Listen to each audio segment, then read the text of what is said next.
I really am interested in like getting a high efficiency speaker with some, lowish power PWM. It's totally the opposite of the setup I have now. It sounds wonderful, but for me, I just don't have the room. well, And we think I have the money. yeah, but like there's several high efficiency speakers that I want to put. They're all expensive. Yeah, like an audio node or a Word. Those are ridiculous. Well, that's what we're talking. Well, no, If I can, but I don't want them. have you listened to this? No, but I I didn't realize how crazy expensive it is. yeah. Because there's blue cells on down at Deja Vu. You got all that crap. That's his thing. Yeah, well, you got the money, you can get like whatever. Dude, if I had the room with the money, I'd go get some of those sound lab speakers, the electrostatic ones. I'd get an electrostatic setup, I'd get a tube setup. I'd have your Macintosh tube set up there already? No. I thought I loved it. Yeah. With the tube? No, I'm saying I have a separate one. Oh, you can power them with tubes, it just is high power. well, sure, yeah. And you won't want to listen in the summer. Yeah, no, what's his name? The guy Sanders, he makes amplifiers that aren't crazy expensive. They're designed for electrostats of 800 watts, so 4 or 5 amps. But the whole speaker setup that he has, apparently is one of the best in the world. The problem is it comes with one amp, but you need two. So I think with one amp, it's like 17 grand. So two years, 22 something. What's on this? Okay. That's like, I mean, that's for what it is, yeah. For being like one of the best speakers in the world, it's not bad. if you look at this blue card, BUCHARD2 speakers. Yeah, they make a wireless speaker. They sound fantastic. Have you listened to it? I have not. Everything I use sounds fantastic. And you can customize for your sound. You can change it with software from 3-way speaker to 2.5 way to 2-way. And it works on Bluetooth? They're loading up, man. They're going for it. Maybe if you want to. Yeah. Some kind of. You get in trouble. What's the name of your DJ Watt? I bet he plays 9. What's his problem? You're not running water. The one box solution. Oh, it's just one speaker or something? No, it's two. Oh, okay. It's got an amp in it. You've got 2 watts. You don't have water. You don't have water. You don't have to worry about paying for expensive cables.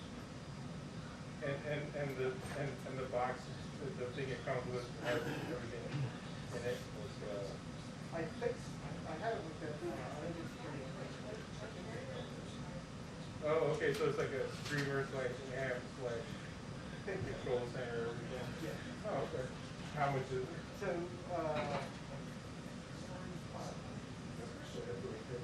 I know. That's pretty cheap, actually. Yeah, the thing is, you throw one of them and throw in another $2 grand. Well, yes. But at any rate, so if I sold it, I could probably get $3 grand. You have like a CD player, an amp, I have an old CD player. Well, you use a streamer. I use a streamer and that.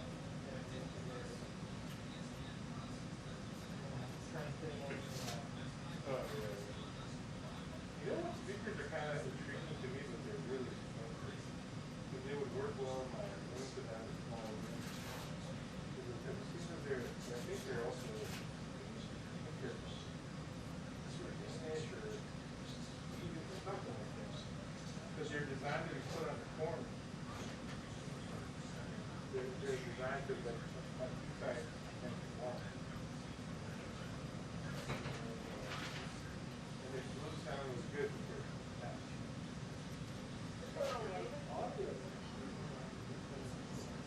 Are there?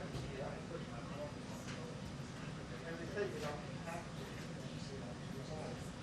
I didn't know this was like a simple box. The fact that they packed them like really so well. Well, you know, you're paying a lot of money for intangible. Plus they're British, right? So they're just they're All the town things, yeah. yeah, they're importing Well, there is a everything. tree I would like to chop down there. For one of those freaking gumball trees. Everything's going for it. Well, yeah, town can file,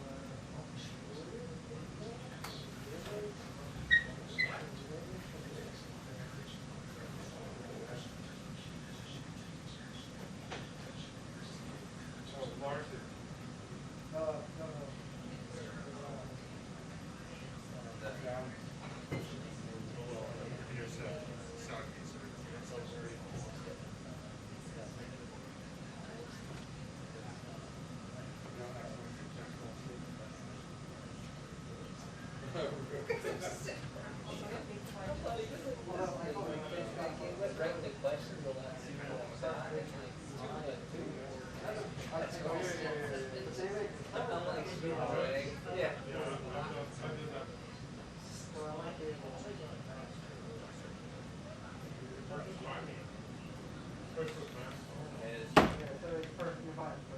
I mean, it would work well.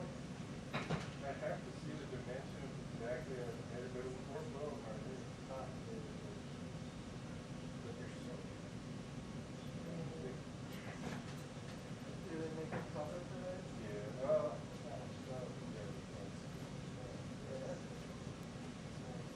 I'm not saying they look great, but I think that one's like, otherwise it can't be too, yeah, they're not particularly, Yeah. yeah, because, you know, now I have a tiny room with giant fucking things planted there. Well, that's the other final three. The nerds, but. Oh, you're single. Yeah. No married person will have to look at. Yeah, I'm lucky.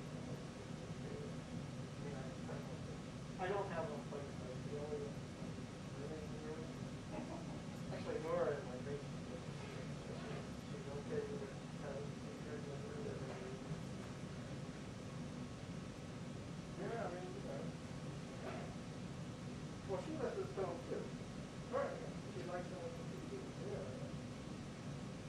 But she bought it. By the way, I have my DVD player set up, like I can only listen to subscription. Oh, yeah, well, why would you do that anyway? The neighbors love it. DVD porn. Apparently you do. I'd like to be the person who's watching DVD. He usually works for Fox, he wears glasses. Not here today. Who you know? He's usually at the White House, wears glasses, works for Fox. Then you go and you worry that you knew something until you had work for Fox. And Lewis? Yeah.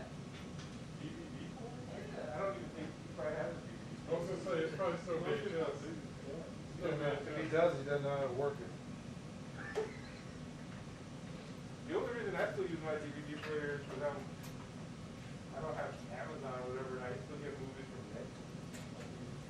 Oh, dude? That's what they are. Sent to you? Yeah, because they have very limited stuff on their streaming. Because of copyright issues. But they have everything on DVD, literally. Yeah. That takes planning. No, you put it on the queue, send it in, and next month, they already. No, I know, but like, do you know what you want to watch this Sunday night? Oh, no, I mean, dude, I never stream. Never.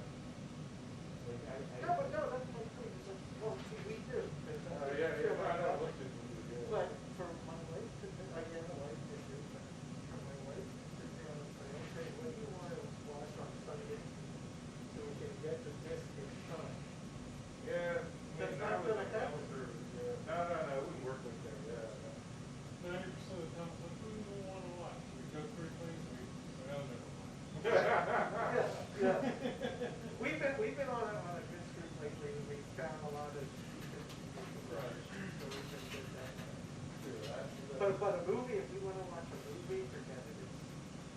It's like, so it's like, I looked it up on Netflix, right? 'Cause, I wanted to watch, because I watched it in film school, and I watched the original thing, the thing from another planet. And, Yeah, get that back. yeah, I mean, sure, Amazon. But, so then I went on their website, I was like, okay, maybe they have the 1980 Kurt Russell thing on there. They don't? I would think they'd have a Kurt Russell. No, you got you that one too from that. Well, like I said, copyrighted. Yeah, it was copyrighted. Okay. Somehow Amazon doesn't have that. On that thing. Yeah. Well, like, we're trying to find like the closest genre. Really? Like Amazon has Yes. both of them.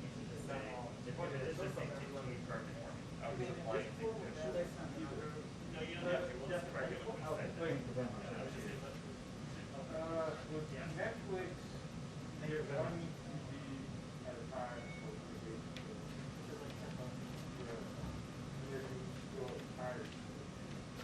Yeah, it was like $15 a month, but I said $3 a month. But then we got rid of that, we went down to one day, and then we got You're like, what?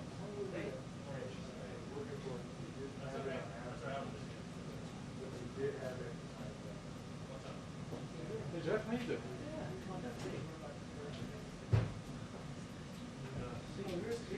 Put it in the home, right? Yeah, but it's falling down.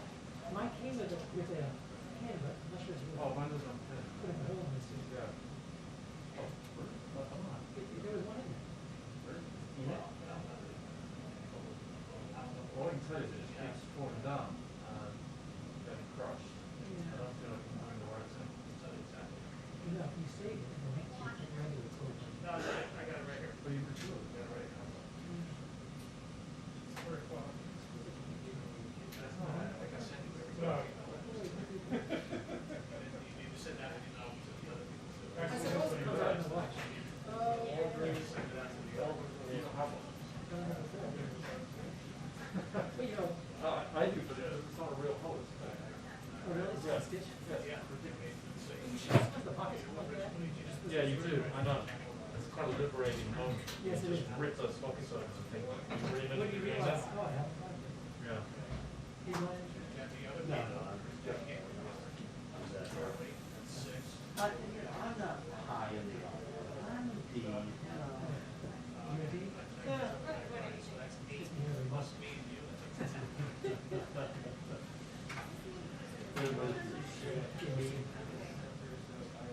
And you always remind me that you know, earlier than that, I know. Just playing on my superiority. You're the only one that can. Very nice, good session.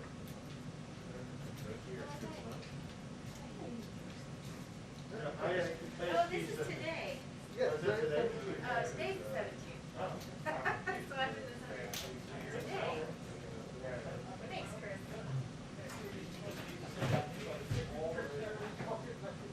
2-minute warning on the press briefing. 2-minute warning on the press briefing. Thank you.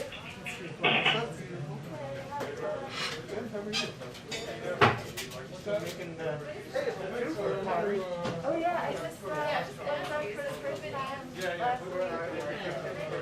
So exciting. Yeah. Yeah, so it was reopened the studio. Are you in the chair? No, mine. I can't say, I'm good. Mary, know where you're going?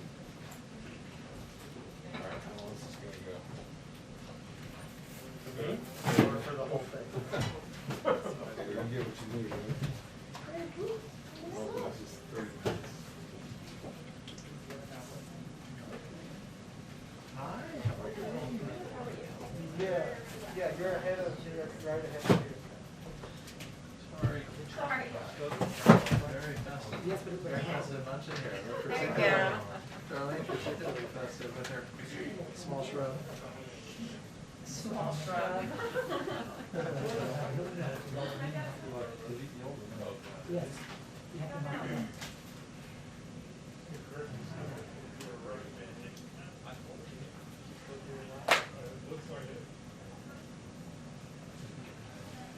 Have George send me, let's see a picture of this guy on.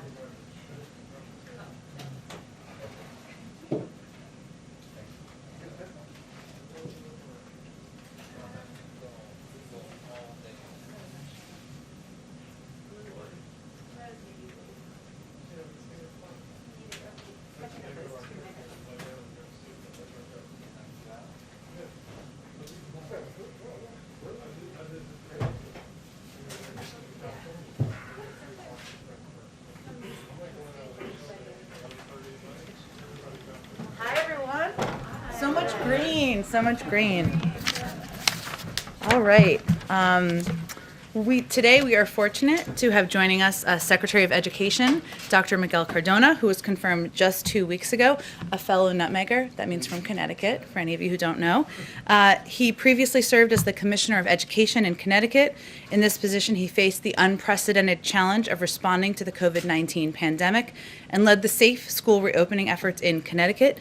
To do so, Secretary Cardona and his department provided school districts with the balance of guidance, local autonomy, and oversight needed to ensure equitable and meaningful educational opportunities for students, while also prioritizing public health mitigation measures. Since it's his first time here, first of many, hopefully.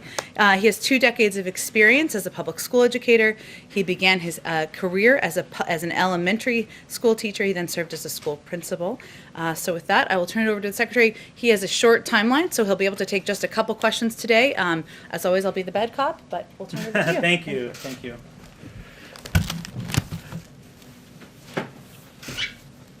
Good afternoon. As Jen mentioned, I'm Miguel Cardona.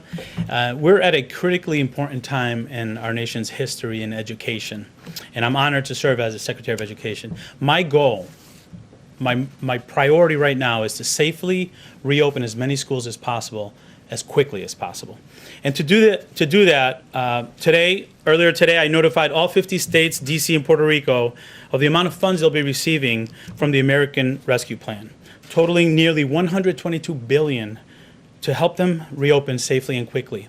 I'm also pleased to share that HHS is allocating an additional $10 billion for states to do screening and surveillance testing in schools to make sure we can not only open our schools, but keep them open.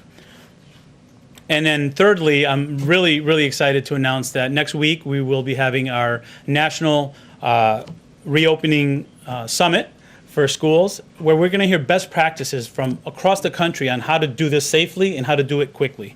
Because we know there are great examples out there. We know students learn best from students, teachers learn best from teachers, and states will learn best from states on how to safely reopen schools quickly. I'm really excited that Dr. Jill Biden will be offering opening remarks, and Dr. Rochelle Walensky will also be in attendance. So I'm excited about that. You know, as a parent and as an educator, I know the value of in-person learning, and for those of you that are parents here, you know there's no substitute for in-person learning. So I'm excited to get to work, making sure we can safely reopen our schools as quickly as possible. I'll take any questions you have. Thank you. Okay, Darlene. Thank you, Mr. Secretary. Thank you for being here. You talked about the money that you informed states that they're getting. How will you ensure that the money is actually spent for the things that schools need to reopen? It's a great question. Thank you. It's critically important that we use the funds to support our students, especially those students who have had gaps exacerbated as a result of this pandemic. We know achievement and opportunity gaps have widened, so it's critically important that that process is not only communicated with the education department, but publicly as well. We will be receiving reports from the states on how they're going to be using their money, and we also expect those reports to be public. Go ahead. Mr. Secretary, thank you for being here. Now that teachers are eligible in most every state, what do you say to those teachers and school officials who refuse to get vaccinated? Well, you know, the vaccination is one of those strategies that we know, in addition to the mitigation strategies, allow for schools to safely reopen. So it's critically important that we vaccinate as many as possible, and we promote the benefits of the vaccination to make sure we have safe school communities. So the message really is, if you're able to get a shot, and that's a strategy to help keep our schools open. Nothing about making it mandatory. If teachers want to come back unvaccinated, that's fine by you. At this point, vaccination is available for educators, and I'm proud that the president prioritized educators to be vaccinated, because we know that when that's not the case, it's more likely that schools will close due to quarantining. Can I ask you about the money quickly? We know that you said $122 billion will be given to the states from the American Rescue Plan right now. The CBO anticipated that the bulk of the spending of funds provided through that plan won't be provided until after 2021. There was, I think, $67 billion that existed from the past relief plans that have been passed that, according to the CBO, the bulk of which had not been spent. So why, at first, is that accurate? And why hasn't more of that money been spent right now, even before the American Rescue Plan money was sent out, to get those schools to safely reopen? We know that the bulk of the money is also being used on human resources, and that's paid out as people perform the service or are hired and their contracts are paid out. And services also are paid when they're given. And we're in March. We still have some of the school year left. We're looking to release funds this month. And we know that schools are needing that to not only prepare for reopening now, but also to plan ahead. We know that when our students come back, they're going to need more social emotional support. We know that our schools have to be designed to meet the needs of the students after they return after a pandemic. So this is a long-term process also that they can plan for next year and the following year as well with this American Rescue Plan. You also today announced $12 billion to help ramp up testing in schools. How soon before we're actually going to see some of this surveillance? Yes, that's $10 billion from the Health and Human Services Department. So we're looking to get that soon. We know that that's a tool to help keep schools open, not only reopen, but keep them open in the near future. The goal really is this spring, we want our students back in school as quickly, as safely as possible, and that's going to assist in that process. And we're more than halfway, obviously, through March. Do you have any kind of update on the administration's effort to try and get every teacher at least one shot by the end of the month, where that stands? I'm really pleased that at the state level, many states recognize the importance of vaccinating educators, not only teachers, but paraeducators, custodians, bus drivers. They're critically important parts of that school community. So we know that that's a priority in our different states, and I think it's, as I said earlier, it's part of the strategy to make sure that our schools are safely reopened, in addition to those mitigation strategies that we know when working we can also use to safely reopen our schools. Kristen, you're going to have to be the last one, but we'll bring them back. Well, thank you, and thank you, Mr. Thank you. Secretary. Yeah. Today, the head of the CDC said that they are looking to update guidance, reducing the social distancing recommendations from 6 feet to 3 feet. This was one of the stickiest sticking points for so many schools as they tried to reopen. Are you at all frustrated by this potential course correction? Not at all. Listen, we're in the middle of a pandemic, and I know the success we've had in Connecticut when I was Commissioner of Education was because we worked very closely with our health department, and we recognize this is a health pandemic, and we're always going to take guidance from our health experts, our sister agencies that are health experts. So I recognize it may change, and if it does, we're going to be able to adapt and work with them.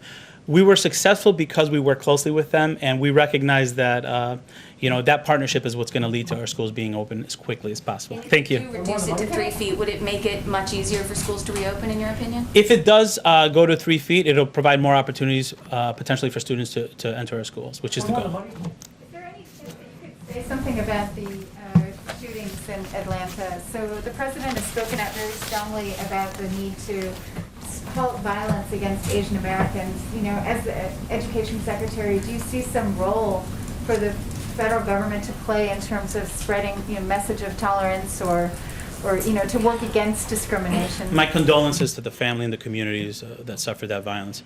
In education, we have a lot of work to do. We have to reopen our schools, and we also have to make sure that we're preparing our students for a tomorrow that we want for our students. So thank you. Thank you, Mr. Secretary. Thank you. All right. Thank you. Okay. Thank you so much. All right, a couple of other things at the top. I wanted to make sure that you all saw the announcement this afternoon from the Treasury Department that as of today, they've dispersed approximately 90 million economic impact payments, which are of course the checks, but most of which are going through direct deposit, totaling more than $242 billion following last week's signing of the rescue plan. This is a key down payment toward the president's announcement on Monday that 100 million payments would be sent in 10 days. So we'll continue to update you as we progress. Then the Violence Against Women Act, as you all know, is being considered in Congress today. It is one of the original fasting, I should say, is one of the president's proudest accomplishments. The president applauds the House of Representatives, which will vote today to pass the Violence Against Women Reauthorization Act of 2021 with expected bipartisan support, and with important improvements to increase safety and services for all survivors. Reauthorizing VAWA is a priority for the president, and he urges the Senate to also come together in a bipartisan manner to ensure swift passage of VAWA so that he can sign it into law soon. With that, Darlene, go ahead. Thank you, Jen. First question, is there any reaction from the White House to Russia recalling its ambassador to the U.S.? They didn't give a specific reason for that move, but it comes after a number of Russia-related developments. Well, we've certainly seen those reports. I would say that our administration is going to take a different approach in our relationship to Russia than the prior administration. Obviously, the president spoke to this during an interview that he conducted just last night. And we are going to be straightforward, and we are going to be direct in areas where we have concerns. As you know, there is an ongoing review, and the president has, while we have announced key conclusions from an intelligence community assessment on the poisoning of Alexei Navalny, there's an ongoing review of other areas where we have ongoing concerns. At the same time, we have areas where we believe we can work together. Obviously, the signing of New START is an example of that. Addressing nuclear proliferation is an example of that. And we hope that there is opportunity there. But our relationship will look different. We will be direct. We will speak out on areas where we have concerns, and it will certainly be, and as the president said last night, certainly the Russians will be held accountable for the actions that they have taken. We'll have more on that soon. And since you mentioned the interview last night, the president was asked whether the vice president is the last person in the room with him before decisions, and he responded that most of the time, yes, as a practical matter, yeah, she is. Then he went on to say, for the full context of the interview, that she's traveling around the country, and referenced the fact that she yesterday was in Denver, Colorado, the day before was in Las Vegas, Nevada, that she has been out there working her heart out, communicating with the American people. So obviously when she's on the road, she's not the person always last in the room by practicality, but otherwise she certainly is. Thanks. Go ahead. A question about the situation on the border. It's now been 3 weeks since I think in this room you were first asked about getting us some press access. Why have we still not seen any images inside these facilities? We remain committed to doing that, and I think these facilities are overseen. HHS, of course, oversees the shelters. The DHS oversees the Border Patrol facilities, and we want to work with them to ensure we can do it, respecting the privacy and obviously the health protocols required by COVID. But even given COVID protocols and obviously privacy concerns, even you all haven't released any images that you obviously could redact if you wanted to. Again, we remain committed to sharing with all of you data on the number of kids crossing the border, the steps we're taking, the work we're doing to open up facilities, our own bar we're setting for ourselves, and improving and expediting the timeline and the treatment of these children. And we remain committed to transparency. I don't have an update for you on the timeline for access, but it's certainly something we support. On this, we're hearing from border agents that they're frustrated that they can't show us what's actually happening along the border. They can't do ride-alongs. They can't answer questions about what's happening inside. It certainly seems like there's an element of secrecy here. Why? I certainly wouldn't characterize it that way. I know there's Border Patrol agents quoted in a lot of your stories, and you speak to frequently, and that's something we support. It's obviously there's a long tradition of coordinating with Department of Homeland Security, but if our policy is keeping people quiet, we are not successful, and it is not our policy to prevent people from talking. And just on one other topic, I'm wondering if you can explain a little bit the IRS's decision to delay the tax filing deadline by a month. What's the hope of the impact of this? Sure, I know we've seen some of those reports. I don't believe it's been confirmed or finalized quite yet. So I will let the IRS make their final decisions, and then if that is what moves forward, we're happy to speak to it. Go ahead. Thank Thank you, Jen. I just kind of want to pick up on Sure. Mary's questioning over there. Is the White House or DHS instructing border agents to refuse ride-along requests from reporters? Because that's what a lot of our folks on the ground are hearing. Again, I think we've seen, watching a number of the reports you all do, a number of Border Patrol officials who are quoted in them, who are appear in them, and certainly from the White House, we support that. It's coordinated through the Department of Homeland Security, and I'd point you to them for any additional questions about the logistics of press access. But, our reporters used to be able to get ride-alongs during the Trump administration, and you all came in and promised to be the most truthful and transparent administration, and you all, oversee the Department of Homeland Security. So if you all wanted to grant access to the press, couldn't you just tell DHS to do it? Again, we fully support transparency, and I would encourage you to talk to the Department of Homeland Security about any requests you have for press access or what you're looking to accomplish at the border. Okay, Oh, one more go ahead. question. And, one of the biggest criticisms of the Trump administration's Remain in Mexico policy was that it overwhelmed all these border towns in Mexico and created pretty dangerous living conditions for these migrants. And so now you have the exact same thing happening. Even though you all have rescinded that policy, these border towns are overwhelmed, and the president is saying, do not come. So how is the situation on the ground in Mexico any different? Well, the situation on the ground is certainly challenging, in part because we inherited a dismantled system that wasn't prepared for processing asylum requests, that had left in place the Remain in Mexico program, where people were in a camp that was did not have the conditions that we felt. But there are new camps popping up. Well, I think what I'm conveying to you is that we are less than 60 days, about 60 days in. We are working to repair what has been an unprepared and dismantled system. It's going to take some time. Our policy is that we're obviously going to continue to make sure we're working through our laws, and the border is not open. But we also, as you know, have changed our policy to approach it in a more humane way and keep kids safe. And that requires putting in place more effective and efficient processing at the border. It's going to take some time. We're working through it. Every day we have new steps and new improvements we're taking to make the system more efficient and effective. So is there a limit or a cap to the number of unaccompanied minors that are going to be allowed into the U.S.? A limit or a cap? Should we send some kids who are 10 back at a certain point? Is that what you're asking me? I'm not setting the policy here. I'm just asking you what the Biden administration's policy is. Is there a limit to the number of children that will be allowed in? I mean, the numbers we're hearing now, 565 on average every day. I'm just curious what the end game is here. How many ultimately would be allowed in? Well, I think where we are is we're focused on some of the very specific numbers. So when we came into office, there existed about 13,000 permanent beds in HHS or permanent and influx shelter system facilities during the last administration. Thousands of these beds, approximately half, were taken offline due to COVID. Staffing was also reduced to put it on par with the new reduced capacity. This was sufficient for the prior administration. This is how we got here, because they were expelling children in addition to families and single adults. We decided, as you all know, that we will be more humane about how we approach this. There wasn't operational capacity built. The prior administration also did not consider that there were other mitigation efforts like masking, improved ventilation, cohorting, and other measures that would contain the spread of COVID.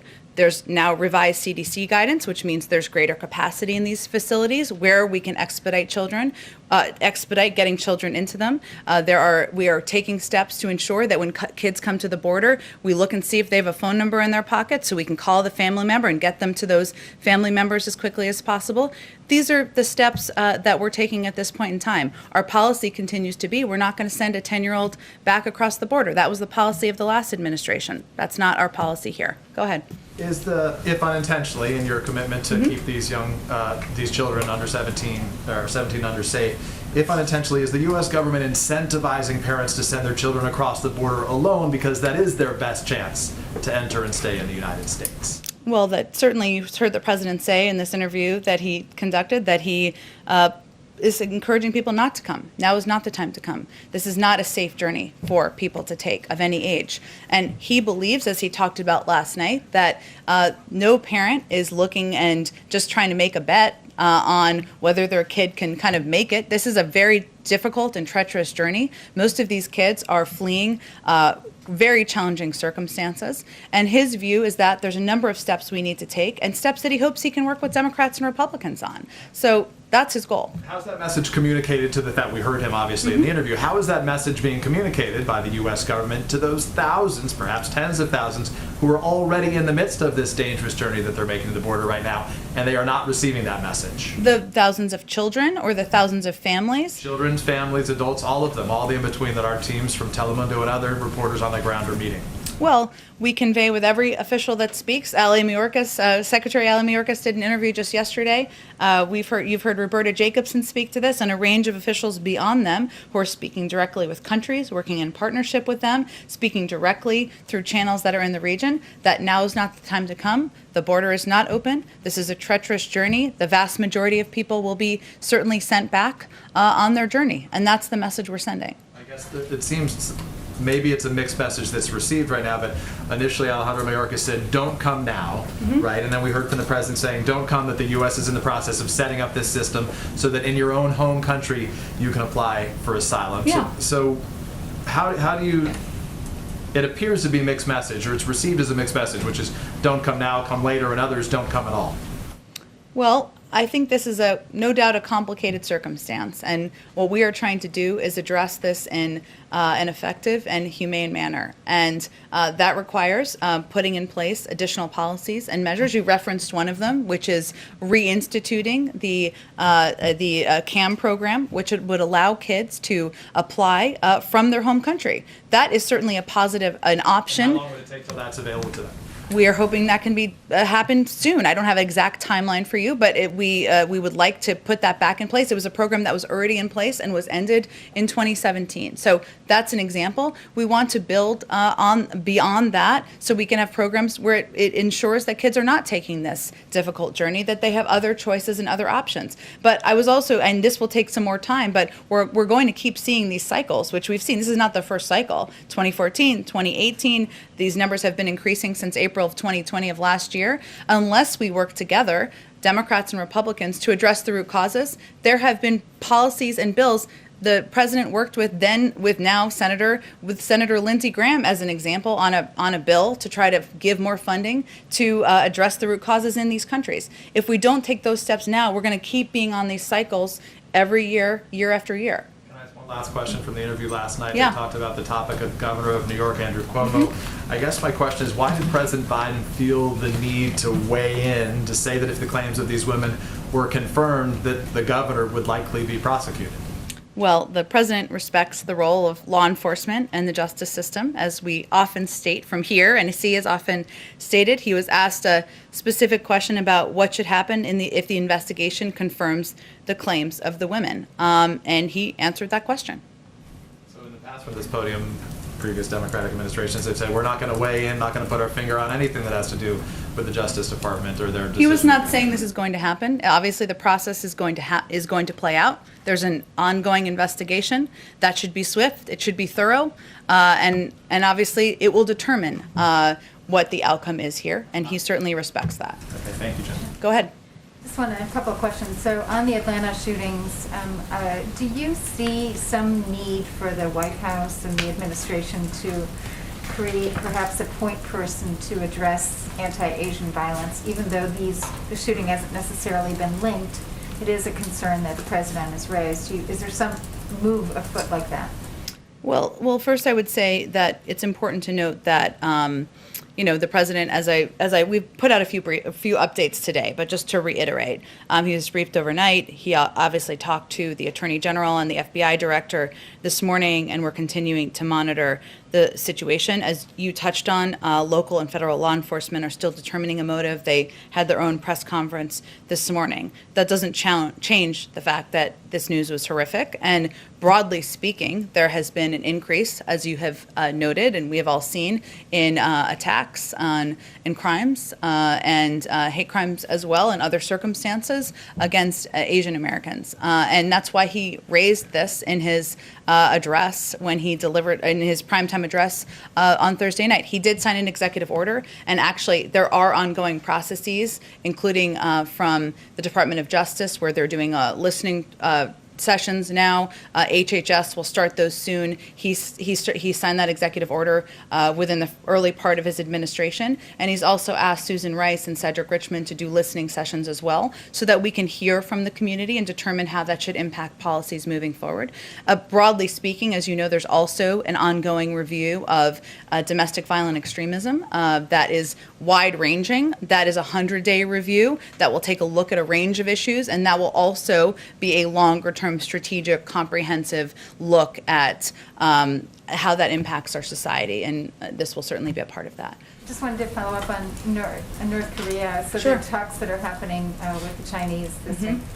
What are you looking for from China in terms of its response to North Korea? The U.S. military expects North Korea to resume testing of ICBMs. What would that mean for your review of those policies? I don't think we're going to get ahead of their testing. If they are testing, if they decide to test, I will say that part of our strategy as it relates to the denuclearization of North Korea is, of course, to lead with diplomacy and engagement with partners in the regions, even some where we have at times adversarial relationships, is a key part of that strategy. And so the Secretary of State, the Secretary of Defense were also just recently in South Korea, a meeting with also with the Japanese. They are key partners as we discuss security in the region, and certainly the threats from North Korea are part of that. And obviously that will be part of the discussion with the Chinese. But the strategy is to coordinate and discuss with partners in the region so that we can determine what the path forward looks like. And then finally on Mexico, since we're talking about the border, but Mexico and Canada are also looking for doses of vaccines. There's some reporting out saying that those would be at the top of the list. Can you confirm those reports? Can you say, there's a growing demand? I keep asking this question, it's like there's so much demand out there, and the level of vaccination is so disparate in the advanced economies and in developing countries, but also in neighboring countries like Canada and Mexico. Can you just say what your strategy is to get vaccines out to the rest of the world so that there aren't, increases in variants and all the other negative, consequences of not getting the pandemic under control? Sure. Well, Andrea, our first strategy is, of course, to ensure the American people are vaccinated, and 1,400 people a day are still dying in the United States of America. And so we are still in the midst of fighting a war against the pandemic right here. Now, we have vaccinated more people in this country because of access, because of supply, because of operational capacity than virtually any other country in the world. And we also want to be, the president wants to be, we all want to be contributing members of the global community and getting the pandemic under control. Any decision we make about requests, and we have them from around the world, as you well know, and are tracking, will ensure that we're able to still quickly vaccinate the American people, as that remains our top priority. We have received requests from both Mexico and Canada and are considering those requests carefully, but I don't have any update for you on whether they will be granted and a timeline for that. Go ahead. Thank you, Jim. Following up on Darlene's question about the Russians who are clearly very upset. Yeah. What did the president actually mean when he answered yes or something like that to, is President Putin a killer? Was he talking literally or was he talking metaphorically? I don't have anything more for you to provide analysis on that, but I can say The Russians are extremely upset about it. So. he also repeated a story that he told in his own book about a conversation he had with President Putin, and as was evident in the readout we provided of the call the president had with President Putin, he does not hold back on his concerns about what we see as malign and problematic actions, whether it is engagement in the 2020 intervention in the 2020 election interference, a report obviously released just yesterday, their involvement in the poisoning of Alexei Navalny, ongoing reviews that are related to bounties on troops, and of course the SolarWinds hack. So he's not going to hold back in his direct communications, nor is he going to hold back publicly. And we have still found ways to work together on areas where we have mutual interests, including the extension of New START by 5 years. So that's diplomacy in action. there. Go ahead. Sorry, one more, Yeah. if you don't mind. Yeah, from moving from Russia to China. So while Secretaries Blinken and Austin are out in Asia, there's an elephant in the room, which would be the growing talk about China having designs on Taiwan. Is the U.S. publicly committed to defending Taiwan, come what may? I don't think I have anything new on our policy as it relates to Taiwan for you today. Obviously, there are a range of topics, including Taiwan, that will be discussed in these conversations in Anchorage that are happening over the next 2 days, if I'm getting the time frame correct. And I'm sure the Secretary of State and the National Security Advisor will come out and engage with the press when those meetings conclude. Go ahead. Thanks, Jen. Back to that DNI report. There's an assessment in there that Moscow will continue to try to influence U.S. elections, and it said the reason is that the Kremlin has concluded that it's a manageable risk. And so I'm wondering, I anticipate that you're cooking up some sanctions down the road, and we've got a review and whatnot, and we've heard some sharp language from the president.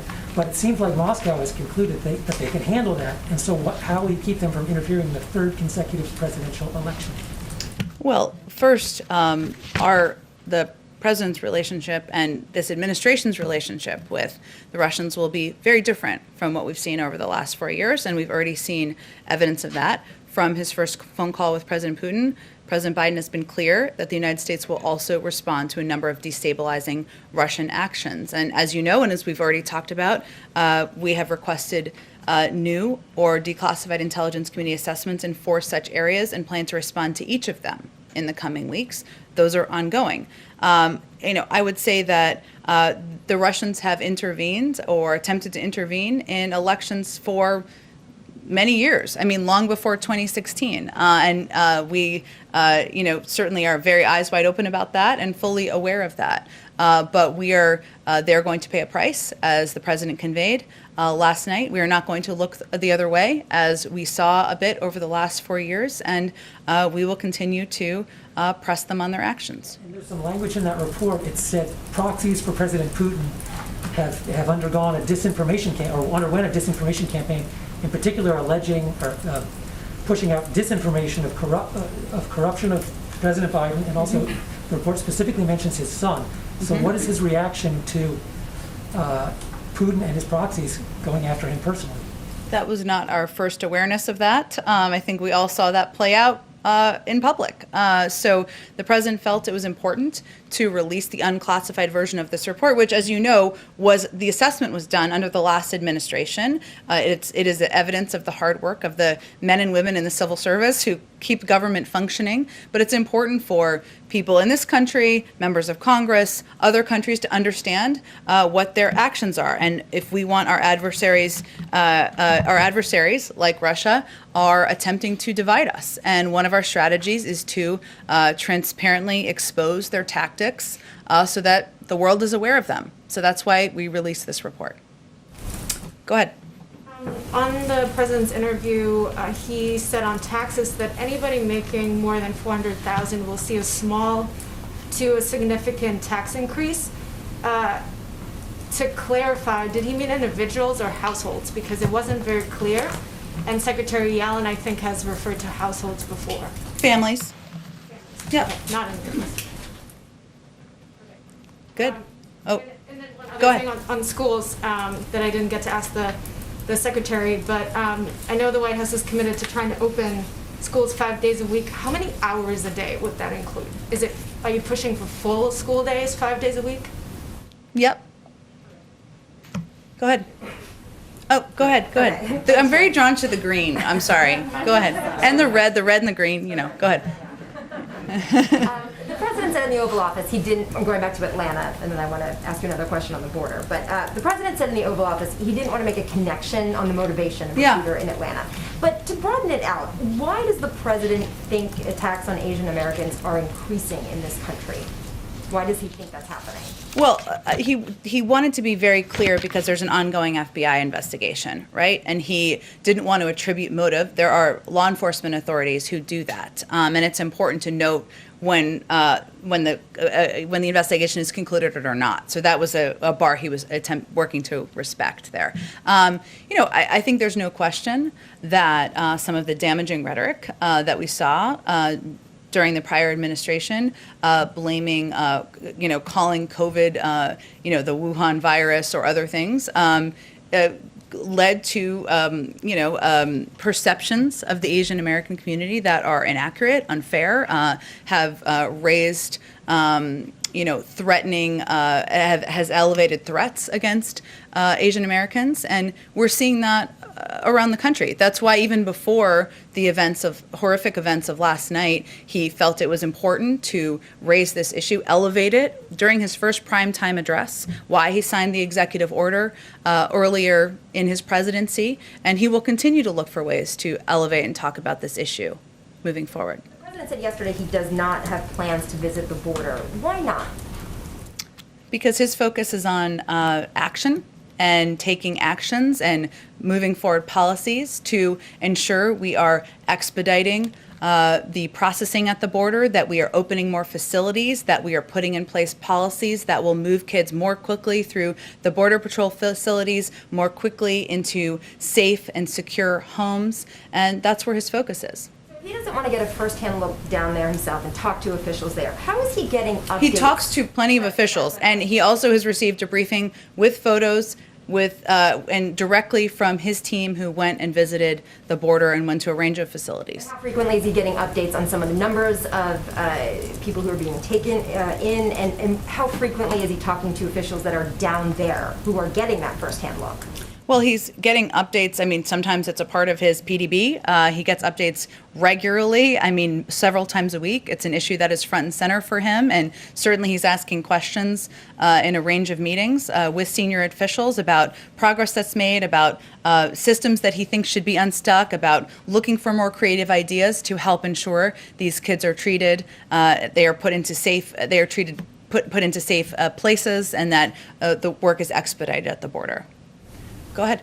Jen, there's a report out that the president personally opposes the reopening of the Homestead Detention Center in Florida. Does he have a personal view on it, or is he just deferring to HHS? HHS is in charge of looking at facilities and which ones are going to be the most appropriate and effective ones to reopen, and he certainly defers to them on decisions that are made on that front. Because this has been a controversial, and I don't need to tell you this, facility in the past. So he doesn't have a particular position on it. It's still on the table that it could reopen? There hasn't been a decision. HHS would be the ones making a decision. I don't have anything more about the president's personal point of view about specific facilities. Just on the president's remarks on taxes last night. Two things. One, when might we expect a major push on this? And two, what does small to significant mean? It depends on how much money you make. Are you a billionaire? Then you may pay more in taxes than someone making, family making $425. There's going to be a range in any tax proposal. He talked about this on the campaign trail, and he talked about it during this interview last night, in part because it's on his mind about how to ensure people are paying their fair share, and that we are looking for revenue funds to continue to build back better. But I don't have a timeline for you on when you'll hear more. It's just something that he has long had a commitment to, and I expect in the coming months, or sooner than that, you'll hear more about his next stages of his agenda, but this is certainly part of what's on his mind and what he would like to work with Congress on. Go ahead. Yeah, in the ABC interview, the president said that democracy is having a hard time functioning. Can you clarify, was he just talking there about the Senate and the filibuster, or is it a broader concern? He was asked in that frame, and asked in the frame of how to get work done, and how to move forward the agenda for the American people. And the president's an optimist. He is a person who believes that there is a lot of opportunity for Democrats and Republicans to work together, that there is a history of support for some of his major priorities, whether it's infrastructure or solving cancer, taking taking steps to help cure cancer, to increasing America's competitiveness. There's another bill that's being considered on that front. That there's a lot of areas where even immigration, there's a long history of Democrats and Republicans working together on that policy. So he's a believer that there is an opportunity to work together. But what he's seen is democracy having a hard time functioning. And in part, that is why were there no Republicans who supported a piece of legislation that almost 80% of the American people supported. That doesn't seem like it's democracy functioning there. And so he was answering a question that was about the filibuster, but more broadly speaking about what he's seeing. And one other thing, because we're required to have an Irish question today. Sure. In talking to the Taoiseach, did he make any commitment as far as once presidential travel resumes to a trip there? I know in his heart he would really like to go, and I'm going to go on that trip. So I'm not aware of any specific timeline for travel or anything along those lines that was made. I'm happy to check for you. He has raised several times that next year St. Patrick's Day will look much different than this year, as I know he did during the meeting. So, everybody get some sleep and rest before a year from now. We've got plenty of time. Go ahead, Jeff. Jay said he's briefed with photos. Has he asked for or been shown these photos of inside the facilities where some of the children being held for 3 days? Yes, that was part of the briefing he received when his team came back. And he approves of what he saw. It didn't look too uncomfortable. I know the media are trying to get in there to get their own pictures. It looks okay to him?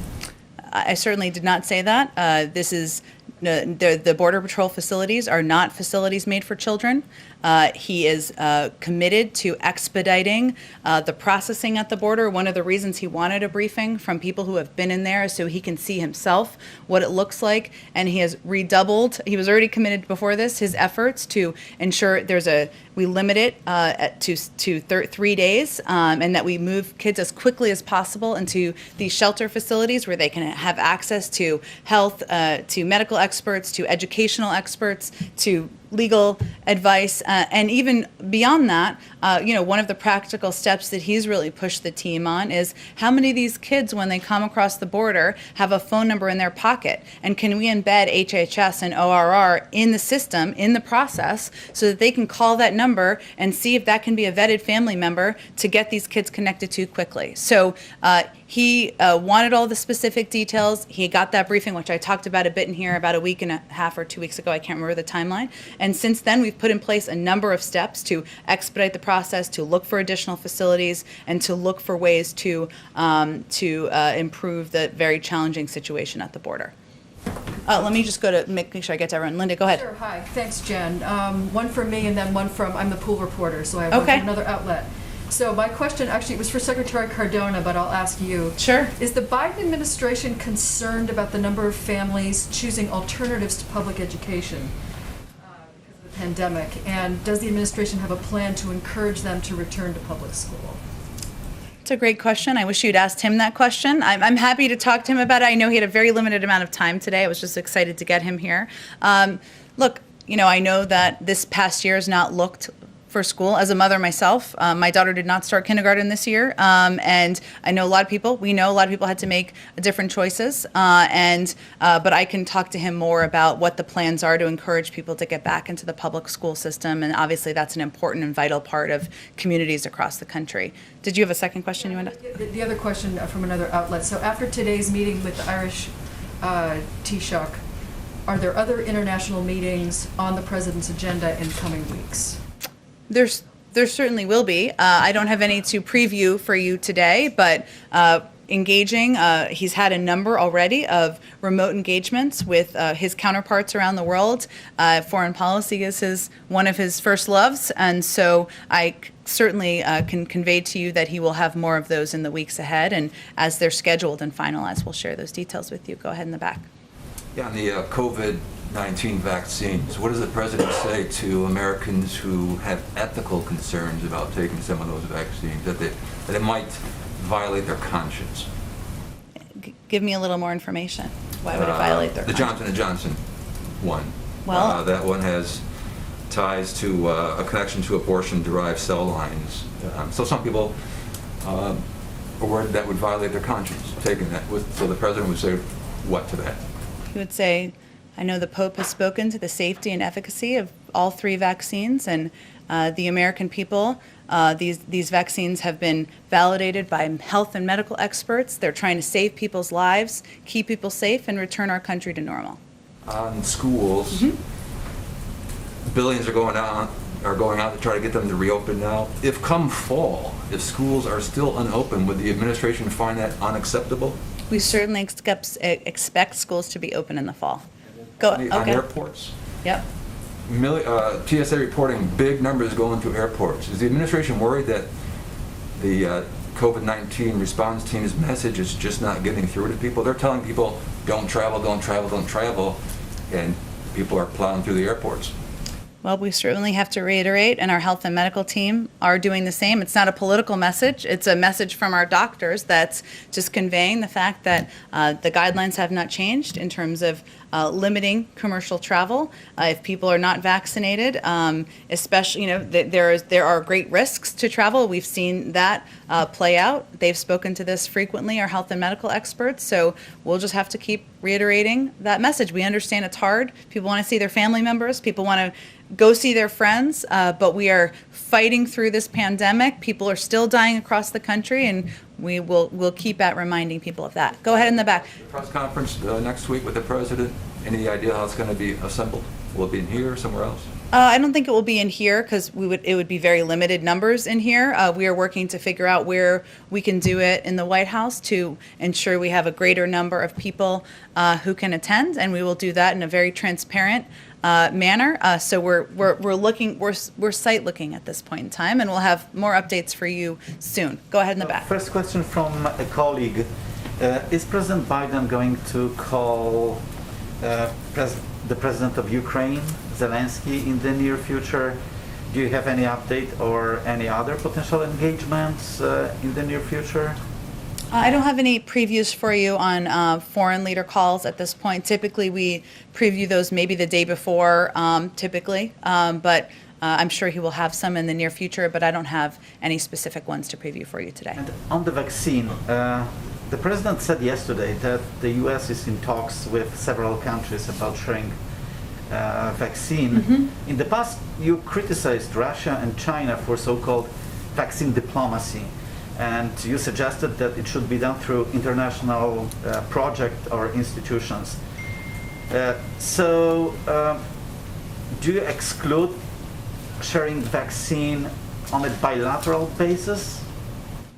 I think our criticism was in response to questions about whether we were concerned about how vaccines were being used in some ways by Russia and China in ways that they've used aid and international assistance where there are no strings attached. And sometimes it allows countries to hold themselves to lower standards on human rights, on freedom of press, freedom of speech. And we've seen that play out, as we know, in recent years. So that certainly would be something that is of concern to us. We have not yet provided vaccine doses to any country. We of course have a range of requests and a number of requests, and we will consider those carefully. But since we have not done that yet, I don't really have anything more to update you on. Back on the border. Yeah. You talked about the team that went to the border. Yes. They briefed the president. They've shown him photographs. Yeah. I think there was a request at some point to have members of that team come to the briefing room and do a briefing.